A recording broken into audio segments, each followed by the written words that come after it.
gracias por la invitación. Yo voy a hablar de un proyecto que en realidad hicimos hace mucho tiempo. Pero es bastante bueno como para las personas que están introduciéndose en el tema BIM, que habla un poco del camino que uno sigue, que muchas veces no es tan planificado. O sea, generalmente cuando uno ya ve el tema del proceso es porque ya recorrió de alguna forma cierto camino en torno a la implementación. De alguna forma en retrospectiva empieza a hacer todo este tema de cómo documentar, cuáles son los beneficios. Pero en un comienzo, cuando uno parte con la plataforma, nosotros partimos este proceso de implementación hace unos 8 años atrás, yo creo que al día de hoy todavía no lo terminamos, o sea, es un proceso largo. Es importante tener claro de que muchas veces no es tan fácil ver en la dirección en la cual uno se mueve. Y eso hace de que el camino uno lo vaya serpenteando de alguna forma para poder conseguir estos beneficios que nos trae la plataforma. La plataforma en sí tiene muchos beneficios, pero lo difícil muchas veces es poder identificarlo cuando yo estoy en el proceso de diseño, ¿ya? Entonces aquí voy a contar el caso de Costanera Center, que efectivamente el edificio del día de hoy, porque ya está construido, es más alto de Latinoamérica, es uno de los 10 edificios más altos en una zona sísmica, así que tiene bastantes características que lo hacen bien particular y bien conocido. ¿Qué es lo que pasa muchas veces? Cuando uno parte este tema de implementación, ¿qué es lo que anda buscando en realidad? Y una imagen que es muy aclaratoria en ese sentido tiene que ver con esto. O sea, cuando uno trata de transmitirle como especialista al cliente el proyecto que uno quiere diseñar, muchas veces es difícil a través de la forma tradicional que tenemos del 2D. Es decir, cuando nosotros entregamos planos a nuestro cliente, él no necesariamente está entendiendo lo mismo que nosotros como especialistas. Entonces, por lo tanto, quizás el beneficio primordial de esta plataforma es el tema que uno puede transmitir visualmente la información que uno está diseñando, ¿ya? Y esto es bien importante, sobre todo porque en el desarrollo de la presentación vamos a ver cómo llegamos a esto. Bueno, la plataforma BIM se entiende como una plataforma de trabajo, ¿ya? Hay que entenderlo de esa manera, que está a lo largo de todo el ciclo de vida del desarrollo del proyecto. El proyecto en particular que vamos a presentar tiene que ver primero con un desafío que había en torno al desarrollo del proyecto mismo, que es el coronamiento de Costanera Center es una estructura metálica, es decir, el edificio completo consiste en un edificio de hormigón armado, pero sin embargo, el último tramo, que son cerca de 40 metros de altura, es una estructura metálica. Y arquitectónicamente, la dificultad es que este edificio, en su fachada, en su muro cortina, tiene una doble curvatura, ¿ya? Que lo hace bastante complejo en temas de diseño. Acá podemos apreciar cómo se compone esta estructura metálica de 40 metros. Nosotros lo separamos en distintas unidades. Primero tenemos una unidad que lo llamamos octógono, por la forma geométrica que tiene. Otro que le pusimos las velas, que son lo que soporta en este caso el muro cortina. Y obviamente tenemos varios elementos que unen estas dos partes que son las fundamentales. El proyecto parte en desarrollo, esta estructura metálica, solamente el proyecto partió en desarrollo, en diseño, en el año 2004. Sin embargo, la estructura metálica con la que se corona el proyecto Costanera Center parte el año 2007, ¿ya? O sea, hace muchos años atrás en realidad. Y se parte un poco por esta geometría bastante compleja, hace varios años atrás, con tecnología BIM. ¿Por qué? Porque estábamos recién implementando la tecnología y nos dimos cuenta que para este proyecto en particular podía ser bastante beneficioso utilizarlo. Entonces, por lo tanto, los primeros modelos que hicimos, aquí hay unos modelos en Revit que se hicieron ese año, nos ayudó a comprender un poco la geometría. Pero ¿qué es lo que ocurre?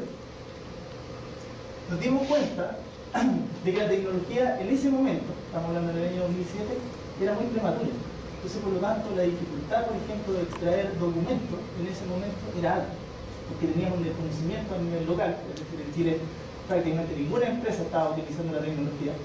No había documentación en el idioma, todo estaba en inglés, y en Estados Unidos recién estaban partiendo. Entonces, por lo tanto, cuando nosotros queríamos tomar esta tecnología que estaba recién partiendo y poder hacer un proyecto real, en tiempo real, era muy difícil. Entonces, por lo tanto, y yo creo que lo que muchas veces les va a ocurrir es que uno sigue por el camino tradicional. Parte con esta tecnología, se da cuenta que no puede lograr los objetivos que se planteó en el comienzo y vuelve a la tecnología que uno conoce, que es la tecnología madura en este momento, que es la tecnología acá. Entonces volvimos al proyecto tradicional, hecho en 2D. Y se desarrolló el proyecto completo. ¿Ya? Pero ¿qué es lo que ocurrió? Habían partes que no se habían desarrollado, que eran las conexiones de esta estructura metálica. Y las conexiones no eran simples con la geometría. O sea, si se dan cuenta, eran de ese tipo, que eran como una pizarra gigante. Entonces, por lo tanto, cuando nos empezamos a dar cuenta que a través de toda la documentación que teníamos en 2D, era muy difícil poder observar cómo había que desarrollar estas conexiones para hacerlas de forma correcta, nos dimos cuenta de que podíamos tener esto en un camino paralelo. Esto pasó ya, no en el año 2007, habían pasado varios años, y esto parte en el año 2010, ahí aparece la fecha. ¿Y qué es lo que ocurre? Que muchas veces cuando uno parte de esta implementación, se da cuenta de que lo tiene que hacer en paralelo, para no perder tiempo, por decirlo de alguna manera, los compromisos que ya tomó con el cliente. Entonces, por lo tanto, partimos un proyecto en paralelo. Es decir, ya teníamos la plataforma madura, que era la 2D, con toda su documentación, y partimos un modelo en 3D, hecho en esta oportunidad en tecla, porque es bastante potente o robusto en estructura metálica, en paralelo. ¿Y qué es lo que ocurre? Esto dentro de la presentación van a ver como ítems que son en retrospectiva. O sea, esto uno no se da cuenta cuando lo está implementando, sino que una vez que terminó el proyecto, de alguna forma, se da cuenta de todo lo que hizo. Entonces, uno de los puntos importantes es precisamente cómo estas plataformas ayudan a mejorar el nivel de decisión en torno al proyecto, ¿ya? Y el trabajo principalmente con el cliente, desde el punto de vista de los proyectistas.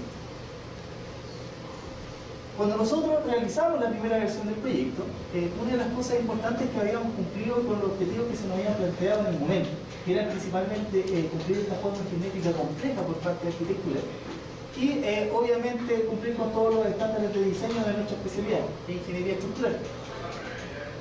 Pero ¿qué es lo que pasa? Cuando uno parte estos modelos, también tiene información adicional. No solamente tiene la información técnica de la especialidad, no solamente puede extraer plano, sino que tienen estos elementos, propiedades geométricas que nos permiten reportabilidad. Una de las reportabilidades más importantes son precisamente este tema de las cuantías, de las ubicaciones. Entonces, por lo tanto, una vez que teníamos este modelo en paralelo, esto en tecla, decidimos extraer toda la información que estaba contenida en el modelo. Y eso es muy fácil de obtener una vez que uno construye estos modelos. Entonces, por lo tanto, nos dimos cuenta de que el proyecto nos estaba en ese momento reportando 550 toneladas de acero. ¿Ya? Ahí está el modelo preliminar que habíamos montado. Detrás de esto no había ningún plano, era solamente la geometría. ¿Qué es lo que ocurre? Esto es muy fácil de poder explicarle al cliente, porque muchas veces uno cuando extrae la información, y sobre todo en el tema de las publicaciones, existen siempre criterios en los cuales se puede generar alguna discusión con respecto a cómo se procede con el tema de las publicaciones y por lo tanto podemos llegar a niveles de conflicto, por decirlo de alguna forma, cuando uno presenta esta información. La gracia de los modelos BIM es la exactitud, ¿ya? O sea, eso yo creo que es lo fundamental a la hora de poder sacar el tema de la reportabilidad. Y así lo hicimos. Sacamos estos reportes, obviamente los maquillamos un poco para poder entregárselo al cliente. ¿Y qué es lo que ocurre? Cuando el cliente recibe esta información, hasta ese momento él no había intervenido en nada. Se había solucionado el problema entre los especialistas y de alguna forma todo estaba siguiendo el conducto regular del desarrollo del proyecto. Sin embargo, cuando le entregamos cuánto era el peso de la estructura, él hizo sus cálculos y se dio cuenta que estaba gastando cerca de $2 millones en esta estructura de coronamiento que arriba no había nada. Entonces, cuando vio el valor de lo que él tenía que invertir, dijo, esto no puede ser. O sea, esa estructura yo no la voy a pagar. Y eso llevó a que se generó dentro del proyecto una variable que normalmente los clientes obtienen al final del proyecto. Cuando se les entregan toda la documentación, ellos empiezan este proceso, que es el proceso de estimar si el proyecto es rentable o no. Cuando uno parte con estos modelos, puede cambiar el orden en el cual se van ejecutando estas etapas del método tradicional de desarrollo del proyecto y por lo tanto entregamos una variable nueva dentro del diseño, que normalmente, como les digo, solo aparece cuando uno entrega toda la documentación, que era la variable costo. Y nos solicitó de que empezásemos a hacer distintas evaluaciones con respecto a las alternativas estructurales, incluso modificando la arquitectura, que hasta ese momento era inflexible a los cambios por parte de estructura, para poder bajar los costos. ¿Ya?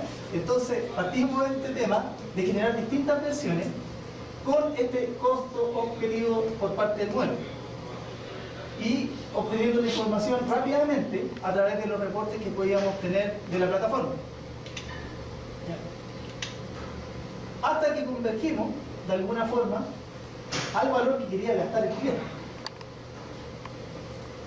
Lo bueno de todo esto es que muchas veces cuando uno hace un planteamiento estructural que modifica la arquitectura, es muy difícil transmitirle la información rápidamente al arquitecto. ¿Por qué? Porque uno tiene que generar planimetría para que él lo vaya entendiendo en el proceso de diseño. ¿Qué es lo que ocurrió acá? El arquitecto no trabajaba en la plataforma web. Sin embargo, las reuniones con las cuales nosotros íbamos coordinando los aspectos más bien arquitectónicos de esta parte de la estructura, lo hicimos a través del modelo. Y el beneficio de hacerlo a través del modelo es que precisamente el arquitecto lo entendía mucho más fácil que cuando lo hacíamos desde el tecnicismo de la ingeniería estructural. Y por lo tanto, esta decisión, si ustedes se dan cuenta, de poder bajar esa cantidad de toneladas, que no es menor, son 200 toneladas, se hizo muy rápido. Es decir, partimos en noviembre del año 2010 y en enero del 2011 ya teníamos una solución consensuada entre los tres actores importantes en este caso, que era el arquitecto, nosotros como ingeniería estructural y también nuestros clientes, ¿ya? Porque él también participaba de estas reuniones. Entonces el modelo, de alguna forma, que partió como algo paralelo que se estaba realizando, daba esta, de alguna forma, beneficio de poder compartir la información de forma visual, hace de que los distintos actores que había mencionado anteriormente validan su uso dentro del desarrollo del proyecto. Y las reuniones empiezan a girar en torno al modelo. De alguna forma, ya no estábamos viendo, no nos juntábamos a revisar los planos, que es lo que normalmente hace uno en las reuniones de coordinación, sino que nos juntábamos a revisar los aspectos importantes del modelo, porque era mucho más fácil, incluso era mucho más divertido hacerlo de esta manera. En cuanto, obviamente, al desarrollo del proyecto de ingeniería, nos dimos cuenta que también existía un nivel que era de desarrollo. ¿Ya? ¿Y qué tiene que ver con respecto a la plataforma?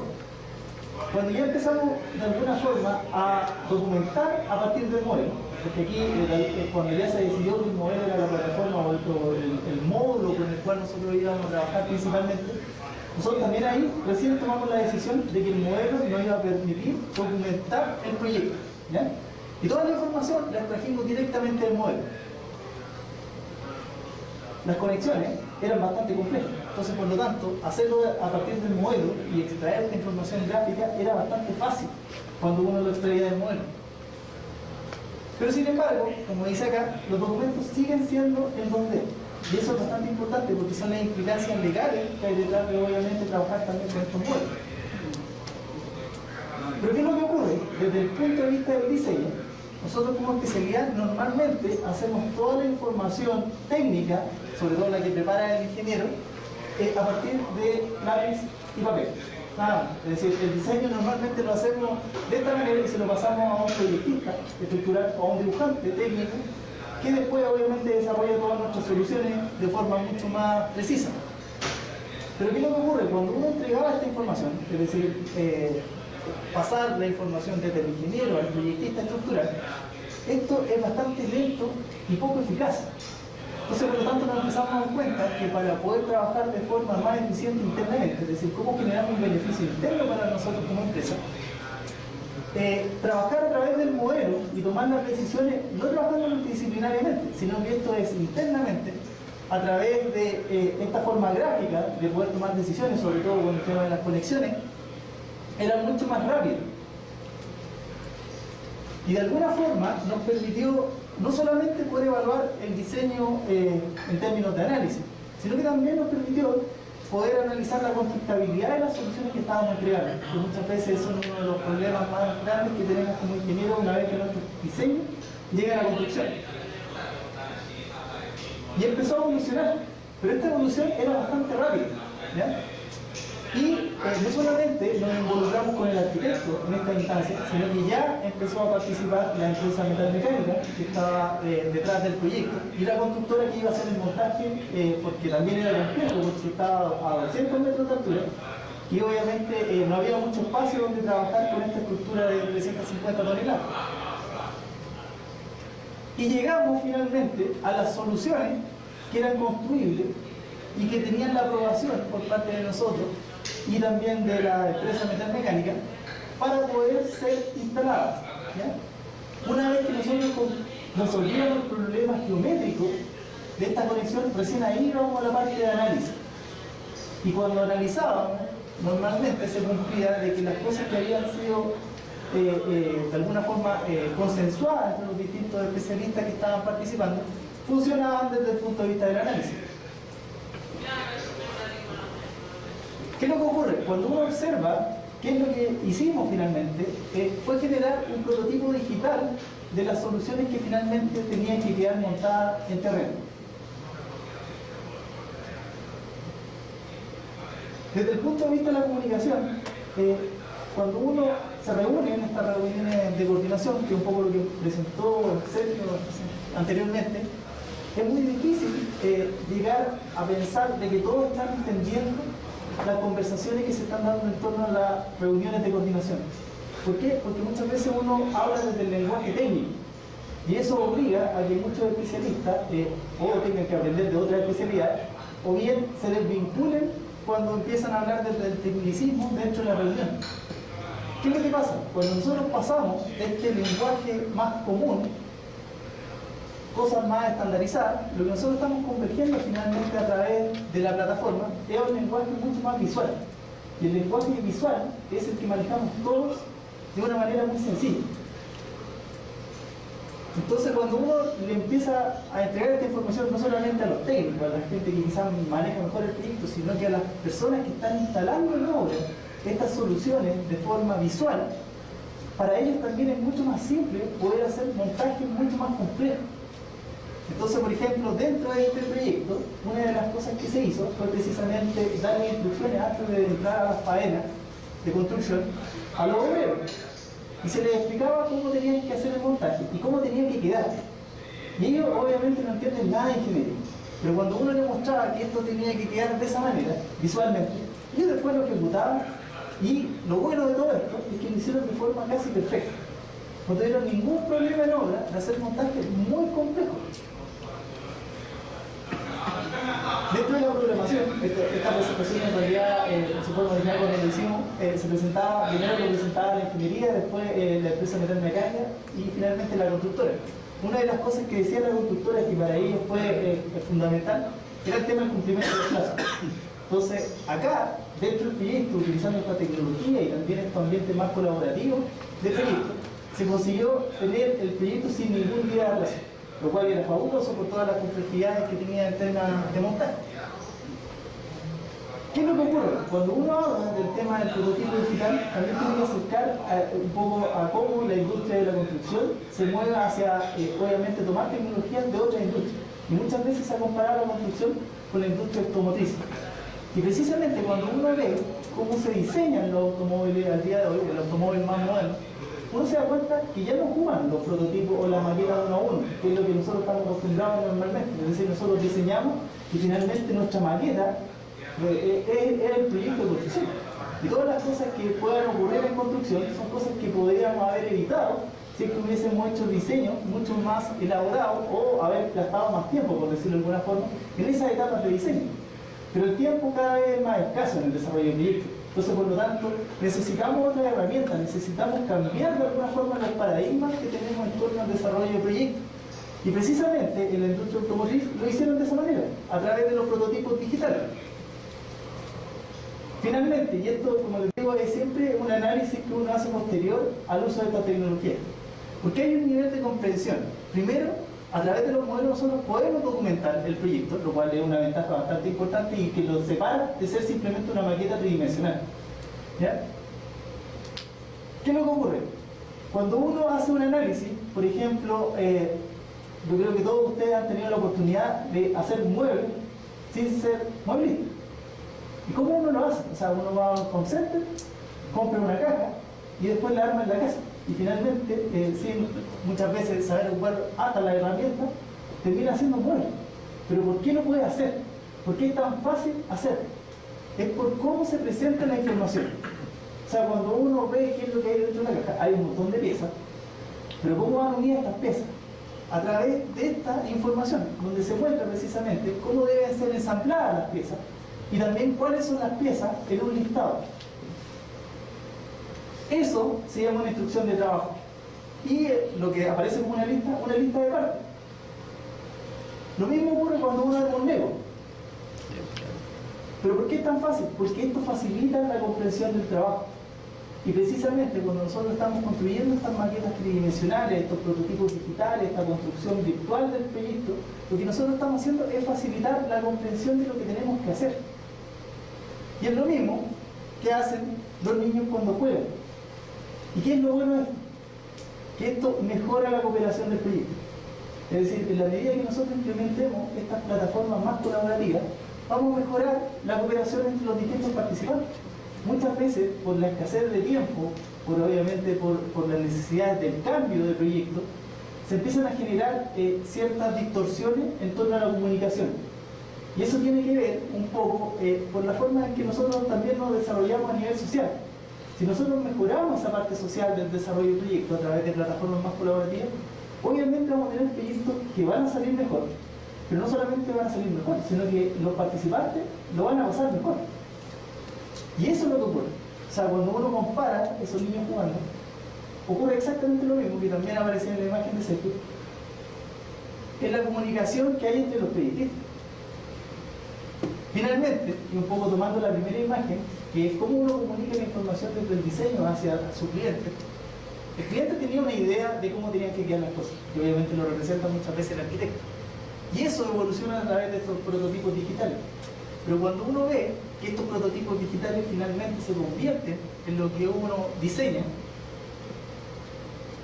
cumple con la función de poder entregar la información necesaria para el desarrollo del proyecto.